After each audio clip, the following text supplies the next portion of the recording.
आप सबने परशुराम का नाम तो सुना ही होगा, जो भगवान विष्णु के छठे अवतार माने जाते हैं। लेकिन क्या आप जानते हैं कि उन्होंने अपनी माता का सिर क्यों काटा था?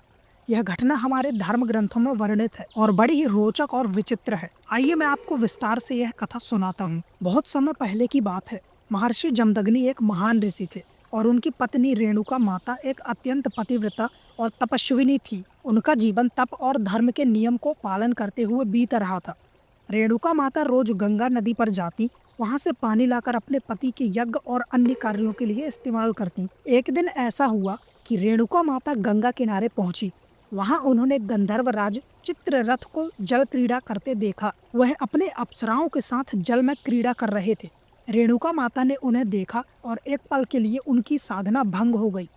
उनका मन विचलित हो गया। इस विचलन के कारण उनका बनाया हुआ मिट्टी का पात्र टूट गया और वे पानी लेकर लौटने में असमर्थ रहीं। जब रेणुका माता खाली हाथ अपने आश्रम लौटी तो महर्षि जमदग्नि ने उनकी यह स्थिति देखी। उन्होंने अपनी तपस्या से यह जान लिया कि उनकी पत्नी का मन क्षण भर के लिए विचलित हो गया था। इससे वे अत्यधिक क्रोधित हो गए। उन्होंने इसे बड़ा अपराध माना, क्योंकि उनके अनुसार एक पतिव्रता स्त्री का मन भी अन्यत्र नहीं जाना चाहिए। अपने क्रोध में उन्होंने अपने सभी पुत्रों को बुलाया और आदेश दिया, जाओ अपनी माता का सिर काट दो। उसने अपने पतिव्रता धर्म का उल्लंघन किया है। महर्षि के 4 बड़े पुत्र इस आदेश को सुनकर स्तब्ध रह गए। उन्होंने ऐसा करने से साफ इनकार कर दिया। उनकी दृष्टि में अपनी ही माता का वध करना असंभव था। लेकिन सबसे छोटे पुत्र परशुराम, जो अपने पिता के प्रति अत्यंत निष्ठावान और धर्मपरायण थे, उनके लिए पिता का आदेश सर्वोपरि था। परशुराम ने अपने पिता की आज्ञा का पालन करते हुए निश्चय किया। बिना किसी सवाल के उन्होंने अपने पिता के दिए हुए फरसे को उठाया और अपनी माता का सिर काट दिया। इस घटना ने वहां पर स्थित सभी लोगों को स्तब्ध कर दिया। महर्षि जमदग्नि ने देखा कि परशुराम ने बिना किसी हिचकिचाहट के उनकी आज्ञा का पालन किया। वे परशुराम की इस निष्ठा से प्रसन्न हुए। उन्होंने परशुराम से कहा, पुत्र, तुमने धर्म का पालन किया है, मुझसे वर मांगो।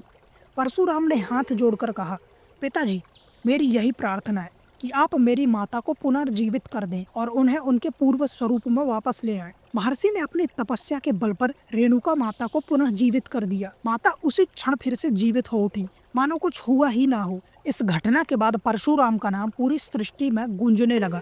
उन्हें अपने कर्तव्य पालन और अद्वितीय साहस के लिए सम्मानित किया गया। मित्रों, परशुराम अपने क्रोध और न्यायप्रियता के लिए प्रसिद्ध है। उनकी कथा में एक ऐसा प्रसंग आता है जब उन्होंने धरती को क्षत्रिय विहीन कर दिया था। यह कहानी शक्ति, अधर्म और न्याय के संघर्ष की है। आइए इसे विस्तार से जानते हैं।